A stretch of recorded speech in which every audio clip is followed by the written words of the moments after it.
Nah, karena tidak ada supir, dia bawa mobil sendiri. Jadi waktu itu dari rumah mau pergi ke kantornya. Ya, dia lewat jalan besar. Ya, dari jauh dia lihat ada seorang nenek tua membawa pikulan. Nah, dalam cerita itu dikatakan di Thailand itu ada sejenis gula-gula tradisional yang biasa dijual pakai pikulan. Jadi dua keranjang kecil, muka belakang dipikul. Itu zaman dulu, jadi ada sejenis gula-gula tradisional Thailand yang dijual. Jadi dari jauh dia lihat, waduh si nenek ini bawa pikulan, ya sudah jalannya sudah sempoyongan. Kemudian waktu nyebrang jalan, ya mungkin zaman itu tahun 1941 belum ada jembatan penyeberangan. Jadi mau maju, mau mundur, mau maju, mau mundur. Akhirnya begitu mobilnya lewat, si nenek maju. Akhirnya kena lah pikulan si nenek ini sehingga pikulannya jatuh dan gula-gulanya berserakan. Ya, si bos ini turun. Dia bilang, "Nenek, ngapain kamu sudah tua begini jualan? Ini lihat kamu akibat. Untung nggak kamu yang kena tabrak mobil tadi." Nah, terus dia tolong kumpulkan gula-gulanya, ya. Karena neneknya ada lecet, dibawa di rumah sakit, dibawa ke klinik di rumah sakit untuk diobati. Dalam perjalanan si orang tua ini bilang, "Nenek, kamu tuh sudah tua, ngapain kamu yang jualan?" Ya, nah nenek ini sambil nangis dia bilang, "Sebenarnya yang jualan gula-gula ini bukan saya, tetapi mantu saya. Tetapi sekarang saat ini mantu saya ini lagi sakit malaria. Ya sudah 3 hari dia sakit, terbaring, panasnya tinggi dan tidak bisa dibawa ke dokter karena kami tidak punya duit. Dan saya jualan ini pun adalah untuk mencari nafkah supaya hari ini saya," kata si nenek, anaknya yang sakit dan kemudian ya bukan mantunya yang sakit dan cucunya, 1 orang yang tinggal di rumah." Wah, mendengar begini terharu si orang kaya. Selesai nenek diobati, dia bawa pulang. "Ayo kita antar nenek ke rumah." Nggak usah Pak, rumah kami itu kotor sekali, pemukiman kumuh, ya. Tapi tidak apa-apa, kata si bos, saya diantar, ya sampai tidak bisa masuk, diparkir di jalan. Terus dia masuk ke lorong-lorong, ya betul-betul kotor, kumuh. Ada selokan, tapi selokan airnya tidak jalan dan berwarna hitam. Itu dalam ceritanya. Terus dia masuk sampai ke lorong-lorong, akhirnya ketemu sebuah gubuk. Ya mungkin besarnya tidak lebih dari 4x4. Ya, begitu masuk di dalam dilihat semua di situ, tempat tidur di situ, masak di situ, makan di situ. Ya mungkin mandi juga di situ. Nah, mantunya ini sedang terbaring sakit.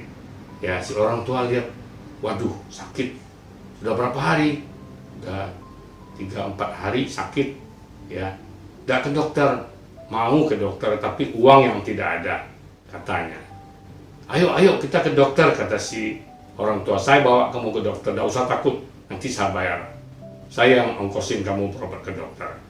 Dan pada waktu itu, begitu sempit ruangan, cuma 4x4, semua tidur di situ, semua di situ. Namun di sudut ruangan, si orang kaya melihat ada sebuah arca Buddha dan kemudian ada sebuah pelita minyak di depannya. Hatinya terharu. Orang yang begitu miskin masih bisa menempatkan sebuah altar Buddha di dalam rumahnya. Nah, kemudian akhirnya dibawa ke rumah sakit, dirawat di rumah sakit. Kemudian si orang tua ini, si orang bos ini, orang kaya ini langsung tergerak hatinya untuk melakukan perbuatan baik. Ya, dia panggil ya ketua RT-nya, ketua RW-nya, Pak Lurahnya, kemudian desa yang kumuh ini dibersihkan semua. Rumah-rumah yang rusak dia perbaiki, selokan-selokan yang mampet diperbaiki, sehingga kampung ini jadi bersih. Nah, inilah perbuatan baik yang dilakukan si orang kaya ini, karena dia berpikir kalau memang tinggal 3 bulan lagi, dia harus gunakan 3 bulan untuk berbuat banyak kebaikan. Nah, kemudian begitu juga dia sudah menolong kampung ini dibersihkan, ya dia pergi ke panti jompo, panti asuhan, yatim piatu, ada orang merenovasi wihara, semua dibantu. Dia tidak mikir lagi, ya dia berbuat baik karena memang dia orang kaya dan dia sanggup. Dia berbuat baik sebanyak-banyaknya untuk memanfaatkan hidupnya yang hanya tinggal 3 bulan. Tapi kemudian karena kesibukan kerjanya, ya si bos ini tidak ingat lagi, tidak menghitung berapa lama waktu yang 3 bulan ini. Tetapi sementara istrinya, namanya saja seorang ibu, seorang wanita, dia menghitung hari. Sampailah akhirnya pada hari 3 bulan setelah ramalan si peramal tadi.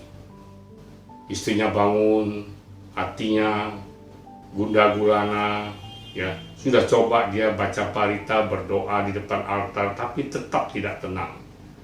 Kemudian dia bilang sama suaminya, bagaimana kalau hari ini kamu tidak usah keluar, tidak usah ke kantor, ya diam di rumah saja.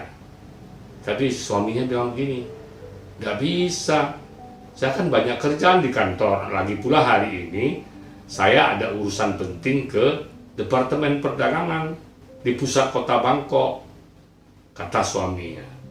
Akhirnya dengan putus asa dia melepas kepergian suaminya, walaupun hatinya sangat tidak tentram. Akhirnya suaminya berangkat, ya, dan pergi ke Departemen Perdagangan yang terletak di pusat kota Bangkok. Nah, pada waktu itu ketika dia sedang dalam urusan, ya, mengurus dagangnya di kantor Departemen Perdagangan tadi, tiba-tiba terjadilah apa yang disebut invasi dari Jepang, mulai menyerang ke Thailand. Walaupun pada akhirnya Thailand tidak jadi dijajah, dalam sejarahnya dikatakan akhirnya Jepang ini ada satu perjanjian dengan Thailand ini mendukung Jepang sehingga tidak jadi dijajah, tapi sempat diserang. Ya, jadi ketika dalam urusan di Departemen Perdagangan ini tiba-tiba bunyi sirine, kemudian terdengar bunyi pesawat yang terbang kemana-mana. Tidak lama kemudian terdengar bunyi ledakan di mana-mana. Ya, tapi ada satu yang istimewa. Menurut sejarah, Jepang ini ketika menyerang ke Thailand, ya dibom kemana-mana kecuali wihara. Karena apa?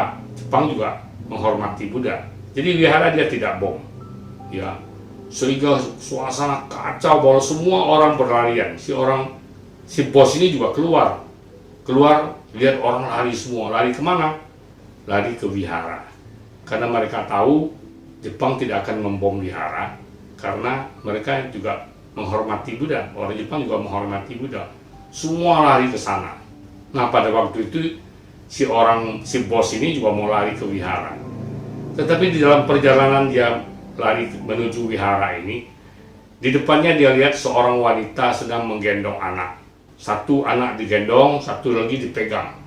Dia lari sekencang-kencangnya. Saking paniknya akhirnya anak yang dipegang ini terlepas. Ibunya lari terus menuju ke wihara. Anak ini nangis dan jatuh, ya, pas di depan si orang kaya yang tadi sedang menuju ke wihara juga. Karena dia punya hati yang baik, ya. Ketika melihat anak ini jatuh, dia langsung merunduk untuk menolong mengangkat anak ini. Ketika dia merunduk tadi, tiba-tiba terdengarlah suara ledakan yang sangat keras sekali, ya, karena ledakan bomnya dekat, ya. Ledakan, kemudian dia merasa ada satu sambaran angin yang kuat sekali, ya. Terus dia sedang merunduk tadi, ya, dia gendong anak tadi. Kemudian dia lari menyusul si ibu tadi, dan kemudian menyerahkan anaknya pada si ibu. Ini anakmu. Waduh, terima kasih Pak sudah nolong anak saya, kata si ibu tadi. Kemudian orang kaya ini duduk sampai di wihara. Dia duduk dalam wihara, kemudian dia menatap arca Buddha yang ada di wihara tersebut. Hatinya menjadi tenang, damai. Kemudian dia baru sadar, ya, bahwa tadinya dia pakai topi. Jadi kalau zaman dulu ada topi yang juga, kalau kita lihat film-film penjajahan dulu, cerita-cerita penjajahan Belanda, itu benar-benar Belanda itu sering pakai topi. Topi itu kalau diketok bunyi itu keras ya. Tadinya dia pakai topi ini, ya, dia pakai topi, tapi sekarang dia sadar bahwa topinya sudah hilang.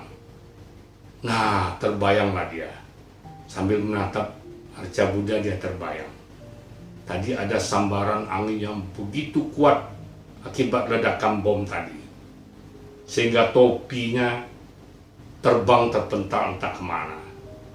Si orang kaya ini baru teringat, seandainya tadi ya dia tidak berbaik hati menolong anak yang jatuh ini, mungkin dia cuek saja, dia lari terus. Terbayang oleh dia, mungkin pada saat itu separuh badannya ini sudah hancur kena pecahan bom. Dia termenung, ya, jantungnya berdebar. Dia berpikir, inilah ramalan si peramal tadi, ya, si peramal yang pernah meramal pada istrinya. Kalau betul tadi sambaran bom itu mengenai separuh badannya, mungkin separuh badannya akan hancur lebur dan tidak akan ada orang yang mengenali mayatnya, seperti yang dikatakan oleh si peramal tadi. Kemudian dia langsung bernamaskara di depan Buddha. Dia katakan, mungkin inilah ya keselamatan yang saya terima karena saya sudah berbuat baik.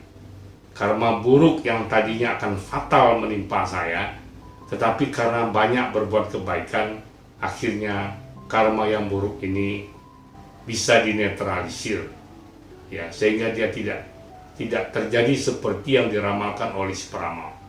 Tapi sebenarnya ramalan peramal itu betul, tidak salah sedikit pun. Kalau saja dia tidak berbaik hati, merunduk dan mengangkat anak yang jatuh tadi, pasti separuh badannya mulai dari dada ke atas hancur lebur disambar oleh bom tadi. Tetapi karena dia ingin menolong anak tadi, ya, mengorbankan keselamatan dirinya sendiri, hanya topinya yang kena sambaran dari pecahan bom tadi. Kemudian setelah suasana tenang, ya, orang kaya ini kembali ke rumahnya. Begitu lihat suaminya, istrinya sangat senang sekali, sangat gembira sekali, ya, dan bersyukur sekali karena ternyata suaminya selamat. Apalagi setelah diceritakan oleh suaminya, istrinya bersyukur sekali, ya, bersyukur sekali, dan langsung bernamaskara di depan altar Buddha. Nah, kemudian dengan penuh rasa syukur mereka berdiam di rumah. Karena memang pada waktu itu ya masih terjadi serangan oleh Jepang, tentara Jepang. Nah, kemudian sore harinya tiba-tiba si istrinya ini melihat ada sesosok orang yang berjubah kuning berdiri di depan pagar rumahnya. Nah, setelah dilihat ternyata itu adalah seorang biku muda. Biku muda dengan wajah yang sangat tenang, yang menenteramkan hati, ya, penuh dengan cinta kasih. Kemudian si istri keluar menghampiri si Bante tadi. Kemudian Bante ini bilang begini, bolehkah saya numpang menginap malam ini di rumah kamu? Karena wihara masih jauh, sementara hari sudah menjelang senja. Oh, boleh Bante. Langsung dia buka pintu, ya, dia persilahkan si Bante masuk. Karena memang kalau di Thailand orang-orang kaya, kabarnya, konon katanya mereka selalu menyiapkan satu kamar untuk tamu, ya, mungkin juga kalau ada Bante yang mau menginap di rumahnya. Nah, kemudian dia persilakan Bantenya masuk, ya, kemudian mereka duduk bercakap-cakap, bercerita-cerita. Kemudian Bante ini akan masuk kamar mau istirahat. Tapi namun sebelum istirahat dia bilang begini, nanti malam, ya, apapun yang terjadi, kalian berdua suami istri dan juga pembantu jangan keluar rumah. Apapun yang terjadi, tetap di dalam kamar. Kemudian bantainya masuk kamar, dan suami istri juga masuk kamar dengan pikirnya yang perlu tanda tanya. Apa maksud si Bante untuk tidak keluar kamar apapun yang terjadi? Apa yang akan terjadi mereka juga tidak tahu. Nah, ternyata betul. Malam harinya, tengah malam, Jepang kembali menyerang Thailand. Terus bunyi pesawat menderu-deru, bunyi sirine, tanda peringatan, kemudian bunyi bom yang dijatuhkan di mana-mana. Ya, tetapi karena pesan dari Bante tadi, orang kaya ini suami istri dan juga pembantu suami istri tidak keluar kamar. Mereka diam saja walaupun di dalam kamar ketakutan. Nah, kemudian setelah serangan mereda, mereka tertidur. Dan ceritanya paginya suami istri orang kaya ini agak terlambat bangun. Biasanya bangunnya 5:30, ya, tetapi sekarang mungkin 6:30, ya, karena tidurnya telat, kecapean, tertidur. Nah, begitu tidur, begitu bangun, ya, si istri dan suami ini ingat mereka punya tamu, seorang Bante. Terus keluar tanya sama pembantu, mana Bantenya? Oh, maaf Bu, tadi Bantenya sudah pamit. Apa kamu sudah beri sarapan pagi? Iya, sudah saya beri sarapan pagi, baru saja. Ya, belum sampai 5 menit Bantenya keluar. Nah, langsung suami istri ini keluar, ya, lihat ke pagarnya, keluar dari pagar, lihat, karena di depan rumah mereka ini jalan yang tidak terlalu besar, lurus sampai ke ujung sana. Tetapi begitu mereka keluar, lihat kiri, lihat kanan, tetapi tidak melihat sosok Bante yang barusan saja meninggalkan rumahnya, seperti yang dikatakan oleh pembantunya. Ya, kemudian hati mereka berkata, apakah itu betul seorang Bante sungguhan atau seorang dewa atau seorang arahat yang berkunjung ke rumahnya? Nah, dan lebih mengagetkan lagi, ketika mereka periksa, pembantunya meriksa di halaman rumahnya, ya, ternyata tidak ada satupun yang rusak. Namun lebih aneh lagi, di beberapa tempat mereka menemukan bom-bom yang tertancap di tanah yang lembek, yang tidak jadi meletus, tidak jadi meledak. Ya, mereka kembali bersyukur. Mungkin inilah maksud dan nasihat dari si Bante tadi, apapun yang terjadi, jangan keluar rumah, jangan keluar kamar. Nah, mungkin inilah yang menyelamatkan mereka. Mereka kembali bersyukur, ya, karena ternyata, ya, kekuatan perbuatan baik yang diperbuatnya ini benar-benar dapat menetralisir, ya, kekuatan karma buruk yang pernah dilakukan di masa lampau, dinetralisir sehingga mereka menjadi selamat saja. Nah, kemudian selanjut cerita ini memang agak panjang, ya, namun ya sudah hampir selesai. Ya, suasana sudah tenang, ya, si bos kembali kerja di kantor, ya. Nah, pada waktu itu, pada satu hari, tiba-tiba ada orang yang ingin menemuinya. Ya, ketika orang ini dipersilakan masuk, ternyata yang menemuinya itu adalah mantan supirnya yang mencuri dan melarikan uangnya, melarikan hartanya. Ya, begitu ketemu, si supir langsung berlutut bernamaskara. Dia minta maaf. Dia bilang, tangkaplah saya, hukumlah saya, karena memang saya ini betul-betul orang yang tidak tahu berterima kasih, tidak berbudi. Nah, ternyata apa yang terjadi? Ya, ketika suasana sudah tenang, si supir ini kembali ke rumahnya. Dia temui rumahnya sudah baik, sudah bagus, ya, istrinya juga sudah sehat. Nah, kemudian mereka bercerita, istri dan ibunya bercerita bahwa mereka ditolong oleh seorang bos. Dan bos itu tidak lain adalah bosnya sendiri yang sudah dicuri uangnya, sudah dicuri hartanya oleh si supir tadi. Jadi dia betul-betul sangat menyesal sekali. Sehingga dia temui bosnya, tangkaplah saya, hukumlah saya, serahkan saya sama polisi, karena saya yang sudah mencuri uang kamu, ya, sudah mencuri uang bos, malah bos yang menyelamatkan istri dan ibu saya. Nah, itulah ceritanya, berakhir sampai di sini. Ya, akhirnya si bos ini memaafkan supirnya dan kembali bekerja. Nah, tentu saja saat itu si supir ini menjadi supir yang baik, ya, karena punya bos yang demikian baik, ya, yang sudah memaafkannya walaupun dia sudah melakukan satu perbuatan yang tidak baik bagi bosnya. Nah, cerita ini menggambarkan pada kita bagaimana proses menetralisir, memperbaiki karma itu terjadi. Jadi walaupun tidak ada pengampunan dosa, ya, tetapi apa yang telah kita lakukan di kehidupan yang lampau bisa dinetralisir, bukan dengan pengampunan, tetapi dengan kita melakukan banyak perbuatan baik. Nah, dengan banyak melakukan perbuatan baik seperti perumpamaan garam dan air tadi. Air yang asin karena ada garam ini, ketika kita tambah terus dengan air terus, sehingga rasa garamnya menjadi kurang. Apa yang diramalkan oleh peramal itu terjadi, bukan tidak terjadi.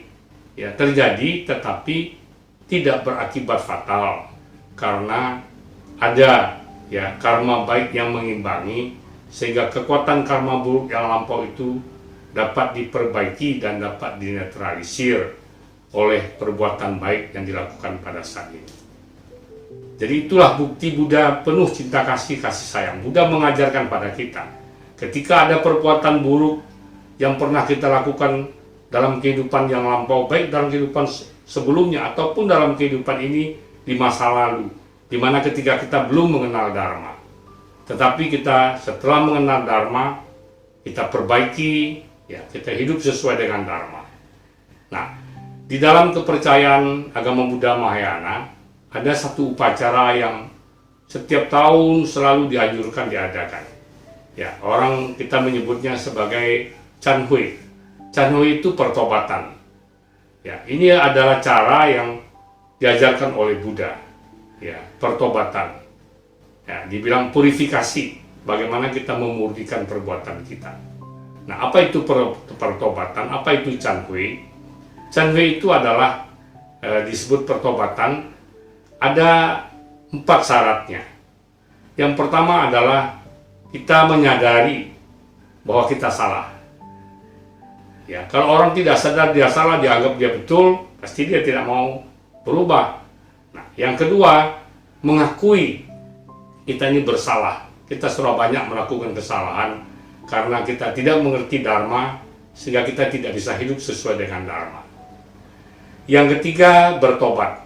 Apa itu bertobat? Bertobat adalah berjanji, bertekad untuk tidak mengulangi kesalahan yang sama. Kemudian yang keempat adalah bertekad dan berjanji untuk hidup sesuai dengan Dharma ajaran Buddha. Artinya perbuatan-perbuatan yang dulu yang buruk, yang salah tidak kita lakukan lagi. Namun dalam hidup sekarang kita bertekad berjanji untuk hidup sesuai dengan Dharma, yaitu memperbanyak berbuat kebaikan, mengurangi kejahatan, dan mensucikan hati dan pikiran kita. Nah, inilah yang dikatakan sebagai Chanhui pertobatan. Tidak ada pengampunan dosa, tetapi dengan melakukan pertobatan ini dengan sungguh-sungguh, kita memperbaiki diri kita, kita mentransformasi diri kita dari penuh kesalahan menjadi baik, menjadi bermanfaat bagi orang lain dan bagi diri kita sendiri. Nah, inilah cara yang diajarkan oleh Buddha sebagai bukti cinta kasih dan kasih sayang dari Buddha, sehingga kita bisa memperbaiki kesalahan-kesalahan yang pernah kita lakukan, dan hidup kita dengan demikian akan menjadi tentram, damai, selamat, sejahtera, dan bahagia. Mungkin itu yang dapat kami sampaikan. Terima kasih atas perhatiannya. Semoga bermanfaat bagi kita semua. Semoga semua makhluk hidup dalam keadaan tenang, tentram, damai, sejahtera, dan berbahagia. Sabbe sata agarhontu, sabbe sata bawantu sukitata. Sadu, sadu, sadu. Namo Sang Hyang Adi Budaya. Namo Buddhaya.